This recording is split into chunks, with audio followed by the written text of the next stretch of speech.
remisión total. Ya no me está doliendo siempre. Tengo crisis de dolor. ¿Cuántas crisis? Puede ser de una crisis al día a como puede ser cientos de crisis al día. ¿Ya?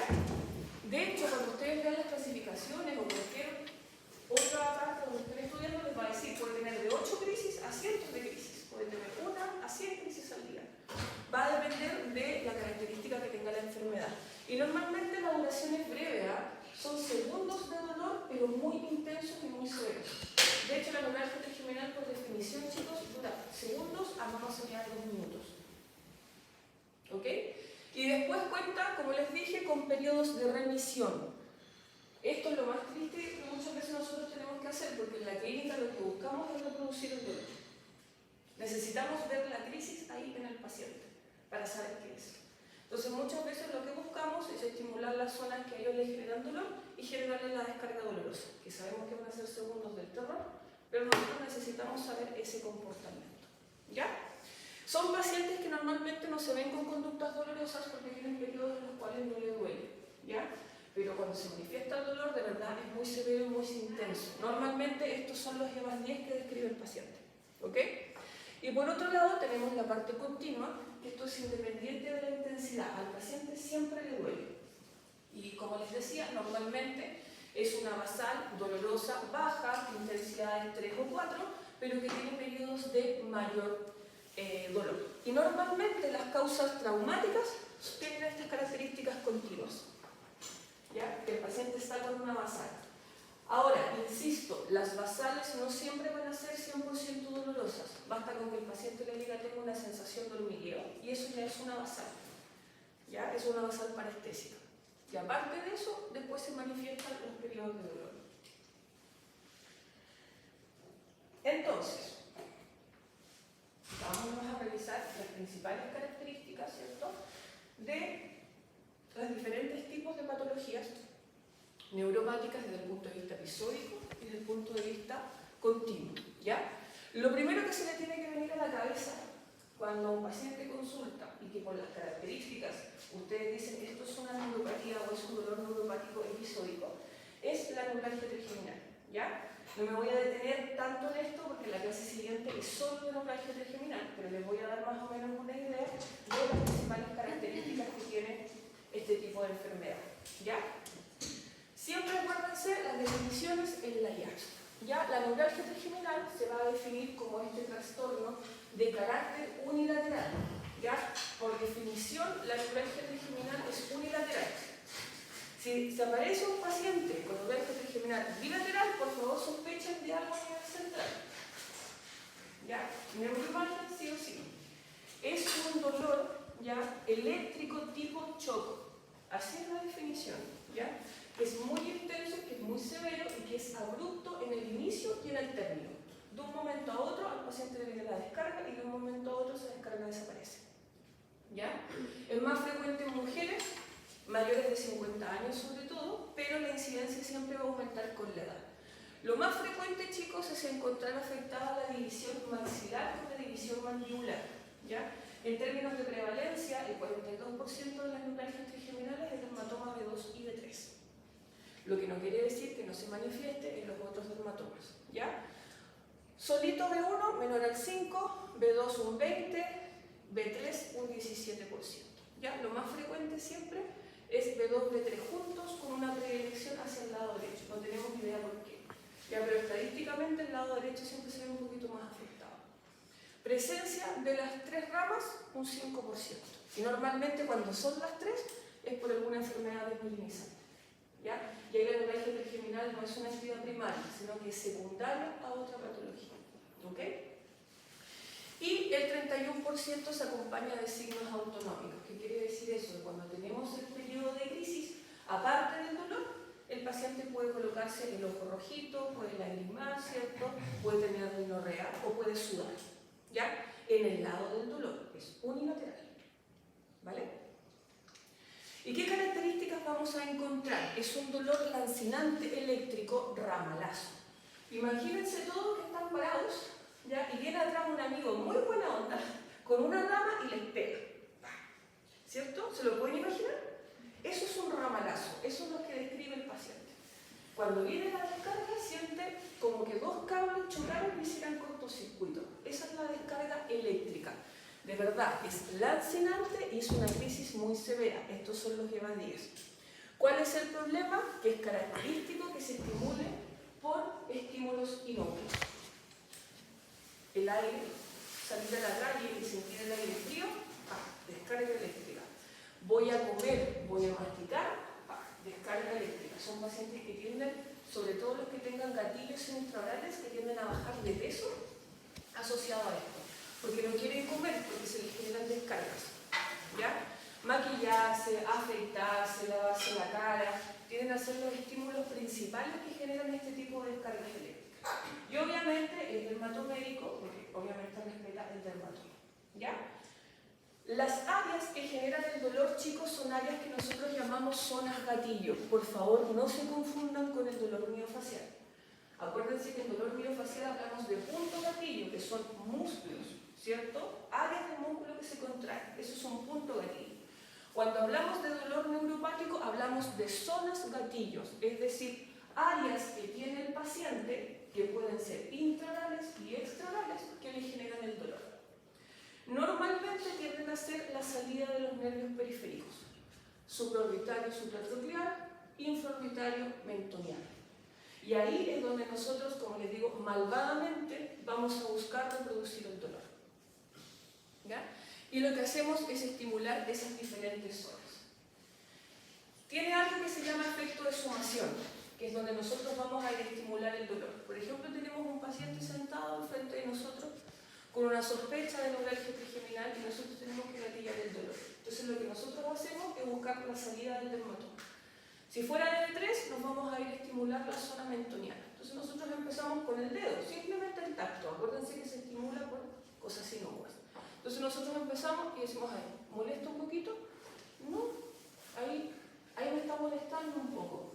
Siento como raro, eso ya es medio disestésico, parestésico. Y nosotros seguimos estimulando todo el rato y de repente, la descarga eléctrica. Ya, eso es un efecto de sumación, que nosotros podemos estimular estas zonas gatillo para generar la descarga. Y es lo que lamentablemente buscamos hacer, porque necesitamos verlo. Y tiene después de esto un periodo refractario, que si yo inmediatamente vuelvo a estimular la zona, no puedo generar una descarga. Pasa un tiempo. ¿Cuánto tiempo pase? No se sabe. Depende mucho de mi propio paciente. Pueden ser unos minutos, pueden ser horas, pueden ser días. ¿Ya? Y como les había dicho, se desencadena por estímulos inocuos. Aquí está lo principal. Hablar, lavarse la cara, masticar, cepillarse. Son estímulos súper inocuos del día a día. Imagínense que se quieren lavar la cara y cada vez que se lavan la cara tienen una descarga eléctrica muy severa, nivel 10. ¿Ya? De verdad es muy desagradable y muy triste para el paciente. Pero tiene tratamiento. Lo importante es un buen diagnóstico. ¿Ya? El diagnóstico es clínico, pero es un diagnóstico por descarte. ¿Ya? Es decir, descarte todo lo demás. Estoy seguro que no hay nada en esa ATM, en esos músculos, en esos dientes, en esas glándulas, en ese tendón y lo que se nos ocurra. ¿Ya? Y es, como les digo, un diagnóstico normalmente clínico. ¿Ya? No hay un examen complementario que nos pueda ayudar. Normalmente nosotros pedimos neuroimagen, pedimos resonancia de cerebro con énfasis en fosa craneal posterior, pero básicamente eso es para descartar presencia de tumores, compresiones o cosas así. Pero normalmente la neuralgia trigeminal clásica o esencial es sin causa aparente. ¿Ya? Y lo vamos a ver un poquito más en detalle en la clase siguiente. Y para los que quieran ñoñar un poquito más, ya en la clasificación internacional de cefaleas, la versión 3, que es de 2018, en la parte 3, encuentran todas las neuropatías craneales dolorosas. Por lo tanto, ahí van a encontrar la definición y van a encontrar, por supuesto, los criterios diagnósticos de cada una de estas patologías. ¿Ya? Por ejemplo, acá sale claramente la definición: dolor unilateral, descarga eléctrica breve, distribución en una o más ramas del trigémino, se desencadena por estímulos inocuos. Puede tener dolor continuo concomitante. ¿Ya? Puede haber alguna basal. Y esto es lo más importante que siempre muestra los criterios diagnósticos. ¿Ya? Paroxismo recurrente de dolor facial con tales características que cumplen estos criterios. El criterio B, segundos hasta 2 minutos, intensidad grave, descarga eléctrica. Se desencadena por estímulos y siempre está el excluyente, que es el D o el E, que no se explica por ningún ninguna otra enfermedad. Es decir, descarté todo lo demás y esto es lo único que me queda. Esto está presente para todas las patologías, incluso para los TTM. Ya, si el que quiera ñoñar un poquito, y más adelante volvemos a hablar de cefalea, nos vamos a ir directamente también a esta clasificación. Diagnósticos diferenciales muy importantes. Alguna patología o mialgia en los músculos de la masticación que duele similar a la neuralgia trigeminal, la tendinitis del temporal. Como les dije antes, la única estructura somática que me puede generar descargas eléctricas tipo shock es el tendón del temporal. Y por la ubicación se confunde muy fácil con la neuralgia trigeminal de B2, porque justo en la zona de salida. ¿Ya? Entonces, acuérdense de evaluar siempre no solo vacío temporal como músculo, sino también el tendón. ¿Ya? Y obviamente la odontalgia, pero acuérdense que el dolor dentario tiene características pulsátiles. Ya no duele eléctrico. Y obviamente tengo que ver algo en el diente. Pero han llegado pacientes con 4, 5, 6 endodoncias hechas. Y es neuralgia trigeminal.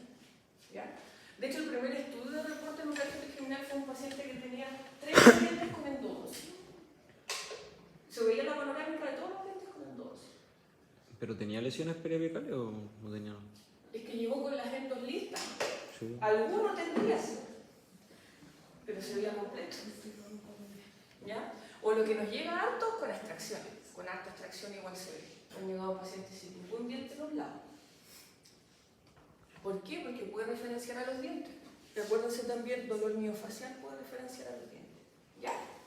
Así que, acuérdense, por descarte todo lo demás. Si yo veo los dientes y no veo nada, pienso en otra cosa, no los intervengo. ¿Ya?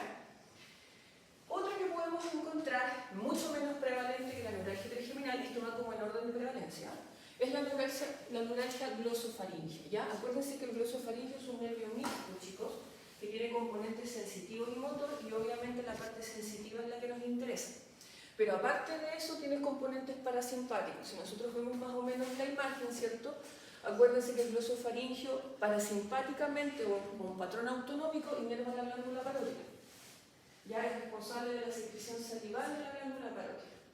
Aparte de eso, ya tiene características motoras y sensitivas. Sensitivamente es responsable de inervar todo lo que es faringe, músculos constrictores, tónsila palatina, el primer arco, ¿cierto? Y el tercio posterior de la lengua. Por lo tanto, cualquier afectación sensitiva en ese nervio, así lo va a manifestar el paciente. Por eso es importante que más de aprenderse las cosas de memoria, nos vayamos recordando, ¿cierto?, del recorrido que tienen los nervios. Así yo voy a saber qué áreas se van a ver afectadas. ¿Ya? Esto es muy similar a la neuralgia trigeminal desde el punto de vista doloroso. También son descargas eléctricas que muchas veces el paciente describe como un ramalazo o como una serie de puntadas. ¿Ya? Lo que nosotros llamamos patrón en dientes de sierra. El paciente te dice, normalmente esto se estimula con la deglución. Entonces el paciente dice, yo trago saliva y siento 1000 agujitas que me estuvieran clavando. Y normalmente lo sienten en la zona de la garganta ipsilateral, ¿cierto? En la parte del istmo de las fauces o en el tercio posterior de la lengua. ¿Ya? Es característico que se desencadene con eso, toser, hablar, pero sobre todo deglutir. Ya al paciente le duele mucho tragar saliva. Imagínense cuántas veces al día tragamos saliva. Imagínense que cada vez que trague se le genera una serie de puntadas una tras otra.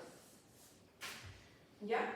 Y también recuerden que el glosofaringeo tiene relación con la parte auditiva, inervando parte de la membrana timpánica. Por lo tanto, son pacientes que te dicen, empieza el dolor normalmente en el ángulo, en la base de la mandíbula, se me va hacia la garganta y después me duele el oído. ¿Ya? Esa es más o menos la descripción. Muchas veces se acompañan, recuerden que el glosofaringeo tiene el mismo recorrido que el vago, por lo tanto muchas veces el vago también se puede ver afectado. Y aquí tenemos un poquito más de actividades vagales, que son responsabilidad del vago. Entonces el paciente puede tener bradicardia o síntomas de síncope, pero es poco probable el contrario. Si ustedes se dan cuenta, la prevalencia es bastante más reducida con respecto a la neuralgia trigeminal, 0,2 a 1,3% de todos los tipos de neuralgia craneales. ¿Ya? Más o menos una edad promedio de 61 años, predilección hacia el lado izquierdo. Nunca sabemos por qué elegimos el lado, pero es lo que nos da la estadística. Y miren las descripciones de dolor. Normalmente normalmente son dolores punzantes, ¿ya? Por eso el paciente lo dice, siento puntadas, cientos de puntadas cada vez que trago, ¿ya? Sobre todo saliva. Eléctrico, muy bajo porcentaje, urente. Y con respecto a la localización, lo más frecuente es que desde la garganta se vaya hacia el oído, que es la parte de la fase tonsilar, pero también pueden diferir un dolor en el ángulo de la mandíbula, ¿ya? Es cuando uno tiene que empezar a descartar todo, porque lo primero que piensa es que sea glándula, pero no lo es.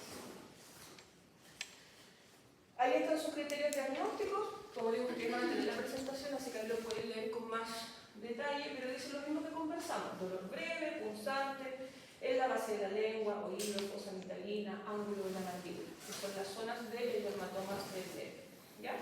Que desencadenan normalmente con la deglución. Aquí lo que nosotros hacemos prueba diagnóstica, anestesiamos la zona, que normalmente la zona estimular es la zona más posterior de la fosa mitalina, con anestesia. Idealmente hacerlo con anestesia tópica. Si no hay anestesia tópica, hacerlo directamente con una carpulina. No es molestoso, no es doloroso, pero hay que anestesiar la zona, ¿ya? Uno tiene que ir a bloquear la zona que genera la descarga. Y ahí están las características, lo mismo: dolores paroxísticos, o sea, intensidades muy severas, de segundos hasta 2 minutos, por eso le decía que es muy similar a la neuralgia trigeminal. Lo que cambia es el recorrido del nervio, ¿ya?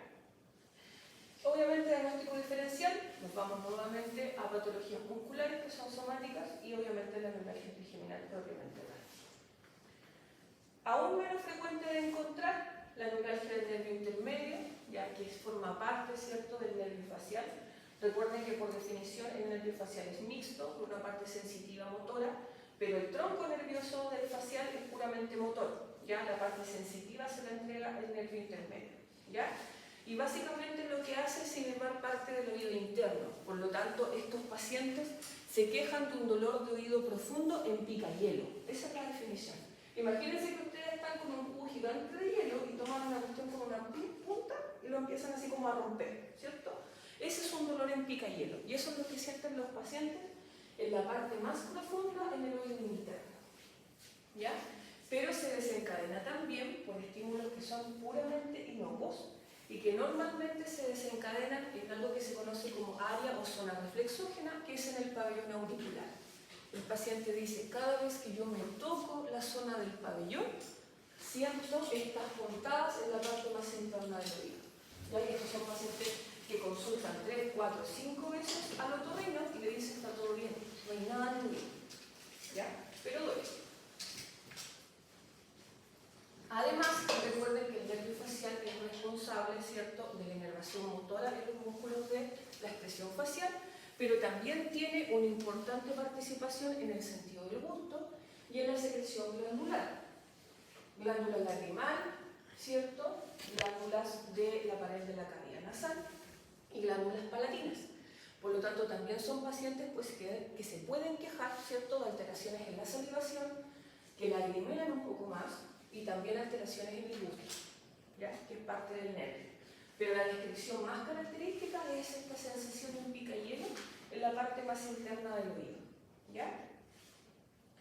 Lo mismo, sus criterios diagnósticos, ¿cierto? Ahí está la definición. Esto es mucho más infrecuente, ¿ya?, que normalmente se va a irradiar en la zona del oído o del pabellón auricular, ¿ya? Y se produce por la estimulación, como les dije, de una zona reflexógena que puede encontrarse en la pared posterior del conducto auditivo externo, en esta zona, ¿cierto?, que al estimularla va a generar la descarga dolorosa, ¿ya? Y ahí vienen las siguientes características: dolor que es unilateral y que cumple los siguientes criterios. Eso ustedes ahí lo pueden revisar con un poquito más de calma. Y esta, aún más infrecuente, pero también la podemos encontrar, ya que es la neuralgia laringe superior, que se puede confundir fácilmente con la de glosofaringe, ¿ya? Recuerden que esto es un nervio sensitivo, que es lo que nosotros estamos viendo acá, ya, que es el nervio laringeo superior, que tiene una rama más externa, ya que va a ir a inervar motoramente lo que es particularmente músculo constrictor inferior, músculo cricotiroideo, pero la parte sensitiva va a perforar esta membrana, que es la membrana tiroidea, ¿ya? ¿Por qué es importante? Porque va a ir a inervar base de la lengua.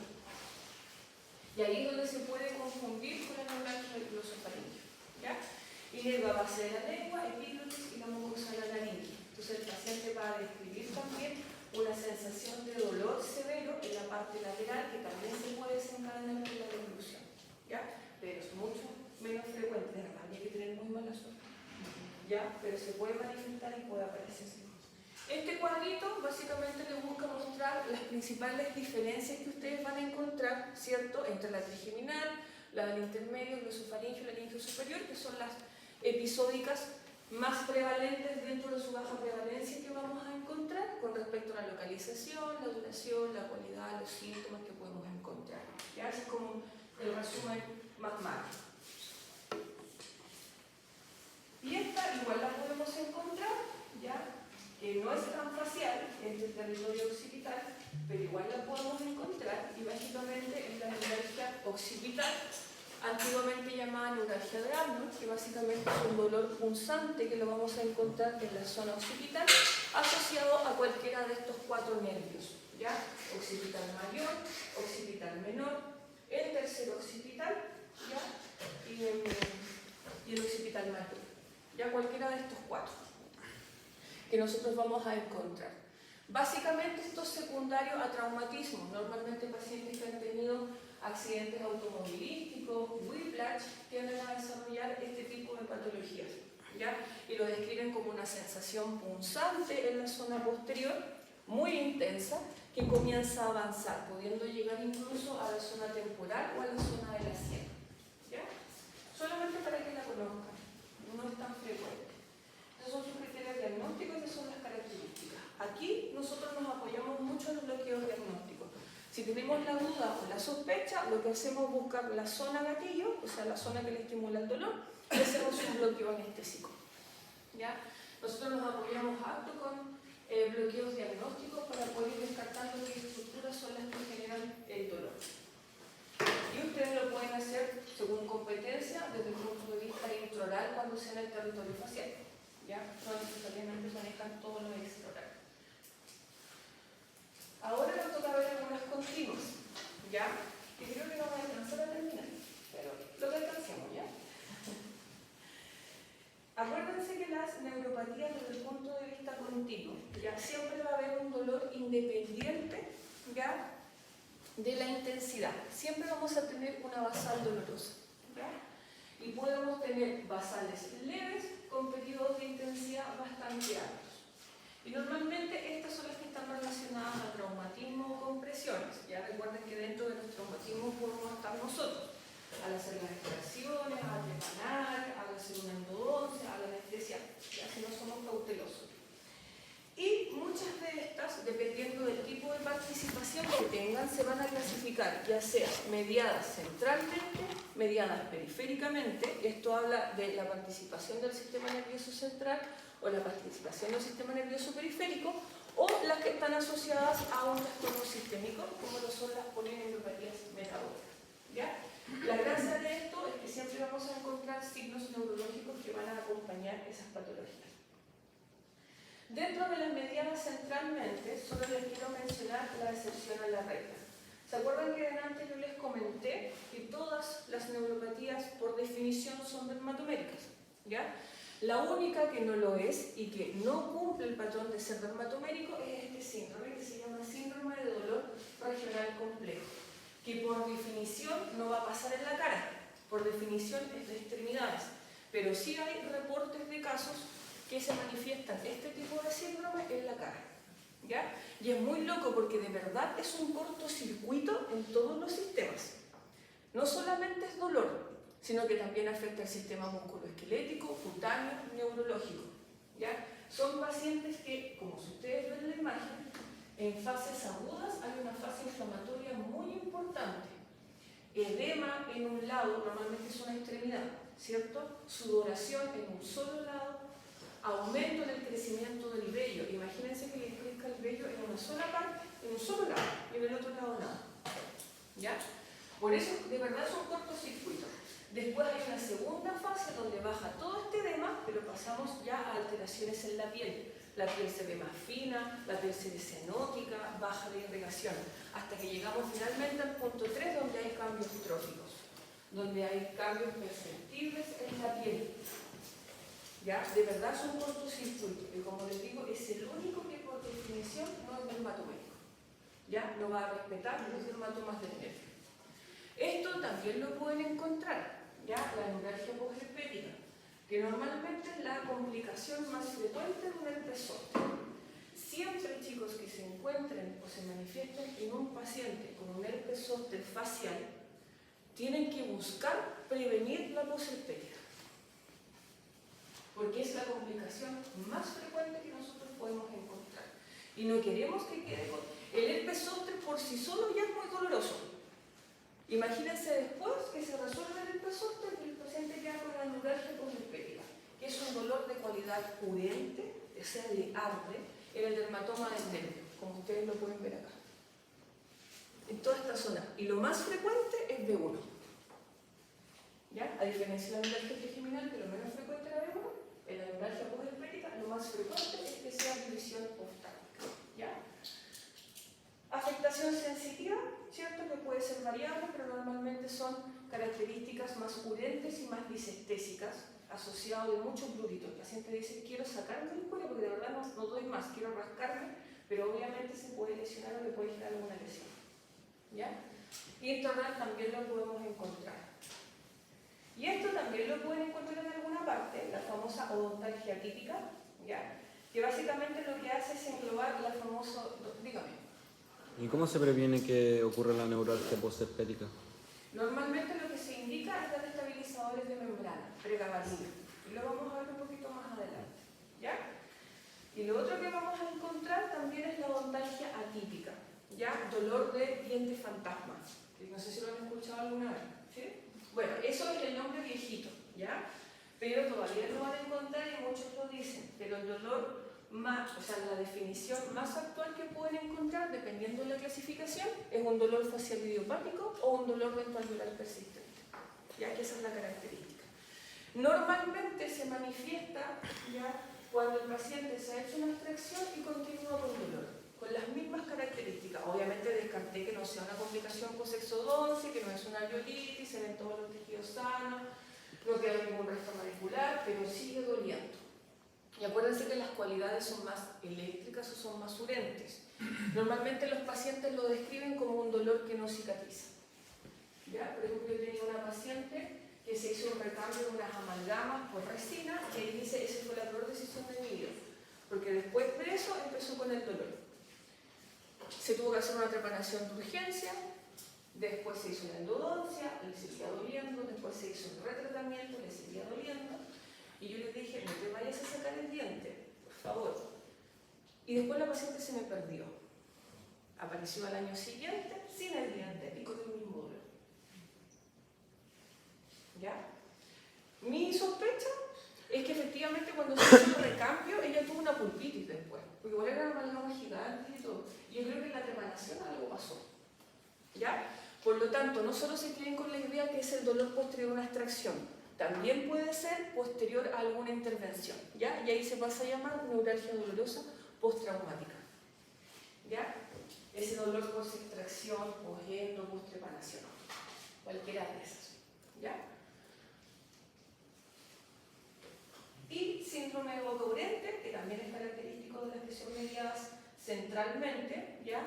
Y el paciente refiere, normalmente es una paciente mujer, en periodo perimenopáusico o de frentón menopáusica, donde va a describir una sensación de ardor o de disestesia intrabucal, que normalmente es en la punta de la lengua, pero puede localizarse en otras zonas y les va a decir esto me arde, ¿ya?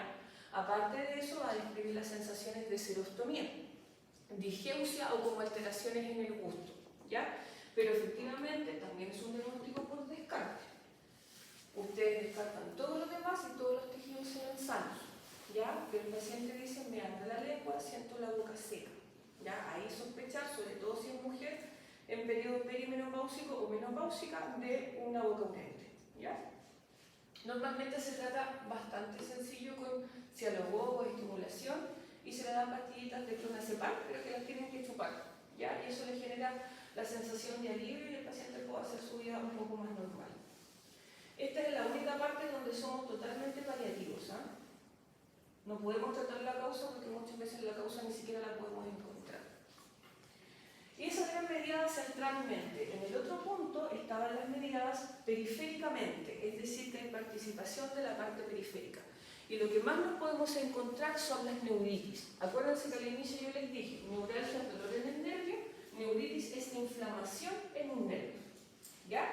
Y esto nosotros lo podemos encontrar en un nervio zóster agudo. ¿Ya? Un paciente con un nervio zóster agudo está enfrentando una neuritis, donde claramente nosotros podemos ver, aparte de la delimitación dermatomérica, la presencia de vesículas. Entonces acá, aparte de tratar el herpes zóster agudo, que ¿cómo lo vamos a tratar? Con antirretrovirales, ¿cierto? Podemos dar aciclovir, vanaciclovir, cualquiera de esos tres.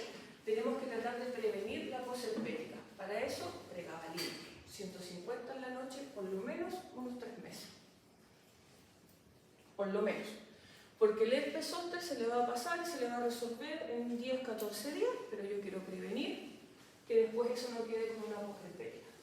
¿Ya? Va a dormir rico esos 3 meses. Ya la pregabalina aumenta mucho el sueño N3, por lo tanto van a sentir que duermen mejor y más profundo. Al otro día se va a despertar como medio borracho todos los días, es parte de la dosis porque genera somnolencia y mareo, pero es mejor eso antes que el dolor. ¿Ya? Y lo otro que nosotros podemos encontrar es las neuritis posteriores a extracciones, sobre todo extracción del tercer molar, donde la relación con el canal del mandibular es muy estrecha. Aquí es donde tenemos que hacer algo. Inmediatamente, cuando llegue un paciente, chicos, posterior a una extracción, sobre todo una extracción de un tercer molar, indicándole que todavía siente anestesiado o que siente... Si siente anestesiado, ustedes tienen que clavarle una aguja y atravesar al otro lado la que tiene que doler. ¿Ya? Porque de repente el paciente cuando le dice siento todavía anestesiado, no es anestesia, es parestesia, es la sensación de la anestesia, el hormigueo. La anestesia es un síntoma negativo, es decir, no siente nada. Nosotros tenemos que enterrar la aguja o enterrar la sonda y el paciente no tiene que sentir nada, por eso es anestesia. ¿Ya? Pero normalmente cuando el paciente dice eso se refiere a la sensación de hormigueo y eso es parestésico. Aquí es donde nosotros partimos con altas dosis de corticoides, normalmente prednisona o dexametasona, cualquiera de las dos. Normalmente prende porque genera menos RAM, no se inflaman tanto, ya no acumulan tanto líquido y buscamos desinflamar el nervio. ¿Para qué? Para que después no se le genere dolor. Y el paciente le dice, esto es preventivo, va a tener que estar 1 o 2 meses con altas dosis de corticoides, normalmente le damos 60 miligramos al día, pero es para prevenir que esto después no le duela. ¿Ya? Queremos que esas sensaciones extrañas desaparezcan y lo logramos desinflamando. Lo mismo pasa con trepanaciones, lo mismo pasa con endodoncias. ¿Ya? Así que para que tengan cuidado. Esto también lo pueden encontrar, dolor por desaferenciación, ¿ya? O desanferentación, y básicamente esto es traumático, ¿ya? Y normalmente es por cortar un tronco nervioso. ¿Se les ocurre en qué situaciones nosotros podemos cortar un tronco nervioso? Bueno, aparte de que pasáramos directamente a cortarlo, que no sería lo más adecuado, ¿qué hacemos cuando trepanamos? Cortamos todo la terminal, ¿cierto? Eso puede generar una neuritis o esto, un dolor por desaferenciación o por desaferentación, cualquiera de los dos, ¿ya? Y aquí los signos tienden a ser más negativos. El paciente se queja más de sensación de anestesia o de sensación de hormigueo, ¿ya? A diferencia de las neuritis, que el paciente se queja más por dolor, ¿ya? Disestesia o de frentón dolor, ¿ya? Y normalmente esto sí tiene el origen traumático y lo que genera es que cuando nosotros vamos a cortar ese filete nervioso o se pasó a cortar, se genera una pequeña acumulación de tejido nervioso que se conoce como neuroma. El problema es que ese tejido nervioso está mal organizado y la conductancia de la vía nerviosa no es la adecuada, por eso genera dolor y genera estas manifestaciones. Lo mismo, corticoides para desinflamar o algún tipo de estabilizador de membrana para ir manejando el dolor. Normalmente trabajamos con gabapentina o pregabalina. Y esto también existe, que es por atrapamiento, muy raro, muy raro en el territorio facial, pero solo para que conozcan que existe. Y normalmente son neuropatías que se refieren a causas muy circunscritas, ya que por alteraciones anatómicas se produce un atrapamiento del nervio y eso genera síntomas que normalmente pueden ser signos positivos, como una hiperestesia, más negativos como por ejemplo la anestesia, pero solamente se los comento para que ustedes sepan que existe. ¿Ya? Y por último, las polineuropatías metabólicas, ya que básicamente estas, yo les dije, siempre van a ser secundarias a una causa sistémica. ¿Ya?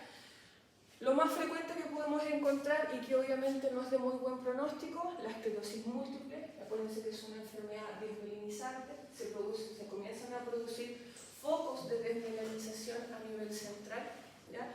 Y lo más frecuente es que el paciente refiera una disintesia peribucal. El paciente dice siento como dormido toda la zona del labio, ¿ya? Y ahí uno inmediatamente piensa, no es tan frecuente encontrarlo y traspasa la línea media. Entonces inmediatamente nosotros pensamos en algo de origen central, ¿ya? Y lo otro es asociado a una causa. Lo más frecuente, polineuropatías que son asociadas a diabetes, que obviamente no está compensada y son simétricas distales. El paciente empieza a referir sensaciones de hormigueo en los pies y en las manos. Ahí la gracia es que compensando la patología sistémica, ya sea el tratamiento con alcoholismo o diabetes, la neuropatía va a ceder, ya porque son secundarios a la causa que no está compensada. Y aquí voy a lo que me habían preguntado antes, ¿ya? El tratamiento, chicos, va a depender. Como yo les dije al inicio, el paciente les va a llegar a ustedes por dolor o les va a llegar para hacer otra cosa, ¿cierto? Pero ya tiene un diagnóstico establecido. Por lo tanto, nosotros podemos aportar desde el punto de vista diagnóstico, desde el punto de vista intervencionista. Y acá donde yo les quiero pedir que por favor no tengan miedo. Si tienen que anestesiar a un paciente 10 veces para que ese paciente esté sin dolor, hágalo. Si es un paciente que tiene que ir todas las semanas a recibir su dosis de anestesia, hágalo. Porque de verdad les va a regalar, ustedes le van a regalar muchas horas sin dolor. ¿Por qué? Porque el tratamiento farmacológico es con titulación, ¿ya? Y normalmente nos podemos demorar un par de semanas o incluso un mes o un poquito más en llegar a la dosis de titulación del paciente, ¿ya? Y eso significa que nadie le quiere regalar un mes más o 2 meses más con dolor, ¿ya? ¿Y cómo lo pueden hacer? Esto según puramente su competencia, ¿ya? Si ustedes se manejan en todo lo referente a bloqueos intranales, que todos los tenemos que saber hacer, obviamente es parte de nuestro día a día, como odontólogos, ¿cierto? Podemos bloquear. Un paciente que tenga una neuralgia trigeminal de B3 fácilmente pudiera bloquear el tronco nervioso con anestesia a la língula, ¿cierto? Y lo puedo hacer cuantas veces sea necesario. Y voy a regalar al paciente horas, de verdad, horas sin dolor. Y muchas veces pasa que el paciente pasa días incluso sin una descarga, porque nosotros a través del anestésico bloqueamos la conductancia, ¿ya? Y los que ya tienen un poquito más de formación, que esto normalmente lo ideal, podemos hacer los bloqueos en forma extraoral, ¿ya? Se ve que fuera más complejo, pero no es tan complejo, ¿ya? Es bastante más simple ingresar directo, ¿ya? Este era el Seba, ex alumno mío en el lugar, y me dijo, doctora, yo quiero aprender a colocar técnicas extraorales. Y le dije, ya, yo le enseño, pero primero hay que practicar con usted. ¿Ya? Así que él se ofreció para que yo lo pudiera anestesiar y después lo hicieron ellos entre sus compañeros. ¿Ya? Buscamos la salida del nervio con aguja corta, no necesita aguja larga, ¿cierto? Se toca, repara, redirecciona, se ingresa al canal.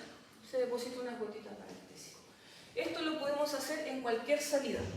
Supraorbitaria, supratropial, infraorbitaria, mentonial. ¿Ya? Hay un video que la vieron, no sé si se los compartió, yo se los puedo compartir, donde colocamos todas las técnicas de bloqueo extraorales. ¿Ya? Ahí el mate se prestó para hacer el ejercicio, ¿ya? Y también hay bloqueos al auriculo temporal, a los músculos y todo, para el que quiera ver, ¿ya? Sabiendo anatomía no va a haber ningún problema, atrévanse a hacerlo, ¿ya? Es necesario muchas veces. Yo personalmente pienso que por lo menos todos los pregrados deberían aprender a anestesiar una T. Para mí no corresponde que salgamos del pregrado sin saber el bloqueo de una T, pero hay cosas que vamos a hacer para que eso cambie. Algo resultará, ¿ya? Y el manejo, chicos, de todo esto es farmacológico, ¿ya? Y este fármaco sí o sí es indicado por especialistas, ¿ya? Obviamente según competencia, pero normalmente nosotros utilizamos fármacos, chicos, que si bien están indicados para otras cosas, estos son anticonvulsivantes, antiepilépticos, para crisis epilépticas, antidepresivos, que tiene que haber un antidepresivo en dolor. Para que ustedes sepan, estos tipos de fármacos, como son estabilizadores de membrana, a dosis más bajas, que para lo que están indicados, manejan el dolor. ¿Ya? Por lo tanto, nosotros muchas veces indicamos anticonvulsivante, lo más característico es carbamazepina, ya vamos a ver la otra semana para qué sirve, sobre todo en el centro criminal. Lírica, que es la característica pregabalina, y nos apoyamos también de antidepresivos. Duales, duloxetina, ¿cierto? Tricíclicos, amitriptilina. ¿Ya? Y aparte de eso, trabajamos mucho con coadyuvantes que son de rescate, normalmente tramadol en gotas, ¿ya? Tendemos a buscar más timarol, porque es la gotita que nos da la mejor dosis, y usamos muchos parches. Parches de lidocaína al 5%. Nosotros le decimos, esos son de buprenorfina, pero normalmente con la lidocaína están bastante bien. El paciente se compra el parchecito, lo corta y se lo coloca en la zona del hematoma. 12 horitas. Algunos pacientes se quejan porque dicen que sienten anestesiado, y nosotros les decimos, pero es mejor sentir anestesiado que sentir dolor. ¿Ya? Pero andan con su parchecito en la cara. Y obviamente todo el tratamiento va enfocado en la fisiopatología, ya para que el manejo farmacológico pueda existir. Pero como les dije, chicos, esto es con titulación. Ya nosotros vamos aumentando dosis o bajando dosis, y hay que ver si el paciente aguanta las RAM. Porque normalmente las RAM más frecuentes son mareos, somnolencia, en las primeras semanas lo pasan un poquito mal, sin dolor, pero como que quieren estar acostados, o un poquito borrachitos. Algunos pierden la cama, se caen. ¿Ya? Pero mientras nosotros logramos alcanzar la dosis de titulación. Y pensé que no lo iba a lograr, pero terminé. ¿Ya? Igual me pasé como 2 minutos, pero como consideraciones finales, ya es súper importante entender los matices que vamos a encontrar en el dolor neuropático. Si ustedes se dan cuenta, es bastante más complejo que los dolores somáticos que vimos anteriormente. Siempre es un desafío, no es tan fácil de diagnosticar. Recuerden que es un diagnóstico por descarte. Ya ustedes descartaron todo lo demás. Y la fuente de derivación oportuna son ustedes. Cuando llegan a nosotros como especialistas, porque ya han pasado por muchos. Ojalá eso no pase. ¿Ya? Que identifiquen signos de alerta y digan, esto tiene otras cualidades, vayan al especialista.